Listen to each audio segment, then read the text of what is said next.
1 രാജാക്കന്മാർ 17-ാം അധ്യായം 1 മുതൽ 24 വരെയുള്ള വാക്യങ്ങൾ. ഏലിയായും വരൾച്ചയും.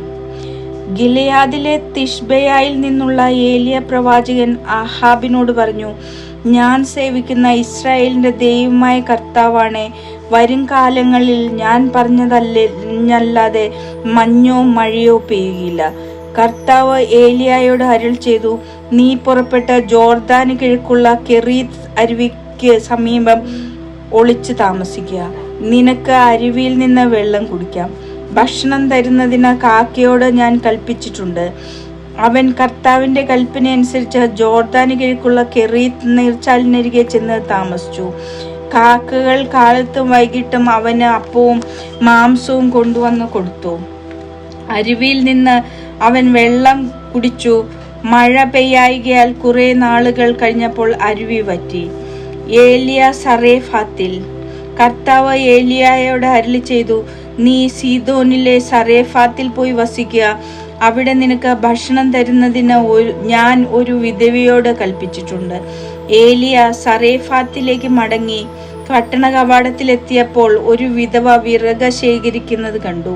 അവൻ അടുത്തു ചെന്ന് കുടിക്കാൻ ഒരു പാത്രം വെള്ളം തരിക എന്ന് പറഞ്ഞു. അവൾ വെള്ളം കൊണ്ടുവരാൻ പോകുമ്പോൾ അവൻ അവളോട് പറഞ്ഞു, കുറച്ച് അപ്പവും കൊണ്ടുവരിക. അവൾ പറഞ്ഞു, നിന്റെ ദൈവമായ കർത്താവാണേ, എൻ്റെ കയ്യിൽ അപ്പമില്ല. ആകെയുള്ളത് കലത്തിൽ ഒരു പിടിമാവും ഭരണിയിൽ അല്പം എണ്ണയുമാണ്. ഞാൻ 2 ചുള്ളി വിറക് പെറുക്കുകയാണ്.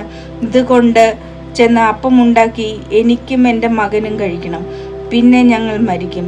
ഏലിയ അവളോട് പറഞ്ഞു, ഭയപ്പെടേണ്ട, നീ ചെന്ന് പറഞ്ഞതുപോലെ ചെയ്യുക.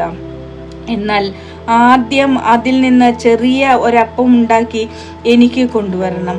പിന്നെ നിനക്കും മകനും വേണ്ടി ഉണ്ടാക്കിക്കൊള്ളുക.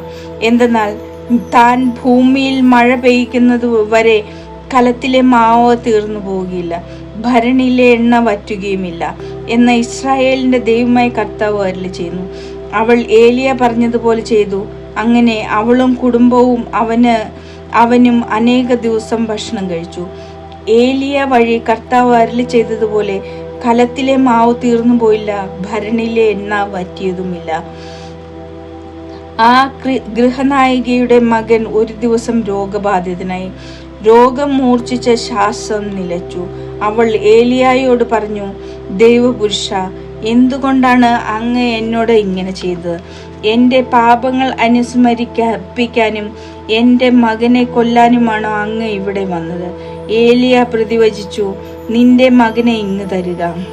അവനെ അവളുടെ മടിയിൽ നിന്നെടുത്ത് ഏലിയ താൻ പാർക്കുന്ന മുകളിലത്തെ മുറിയിൽ കൊണ്ടുപോയി കട്ടിലിൽ കിടത്തി. അനന്തരം അവൻ ഉച്ചത്തിൽ പ്രാർത്ഥിച്ചു, എൻ്റെ ദൈവമായ കർത്താവേ, എനിക്ക് ഇടം തന്നവളോട് ഈ വിധവ അവളുടെ മകന്റെ ജീവൻ എടുത്തുകൊണ്ട് അവിടുന്ന് അവളെ പീഡിപ്പിക്കുകയാണ്. പിന്നീട് അവൻ ബാലന്റെ മേൽ 3 പ്രാവശ്യം കിടന്നു കർത്താവിനോട് അപേക്ഷിച്ചു, എൻ്റെ ദൈവമായ കർത്താവേ, ഇവന്റെ ജീവൻ തിരികെ കൊടുക്കണമേ. കർത്താവ് ഏലിയായുടെ അപേക്ഷ കേട്ടു. കുട്ടിക്ക് പ്രാണൻ വീണു. അവൻ ജീവിച്ചു.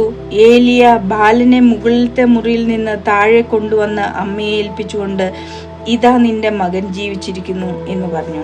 അവൾ ഏലിയായോട് പറഞ്ഞു, അങ്ങ് ദൈവപുരുഷനാണെന്നും അങ്ങയുടെ വാക്ക് സത്യമായും കർത്താവിന്റെ വചനമാണെന്നും ഇപ്പോൾ എനിക്ക് ഉറപ്പായി.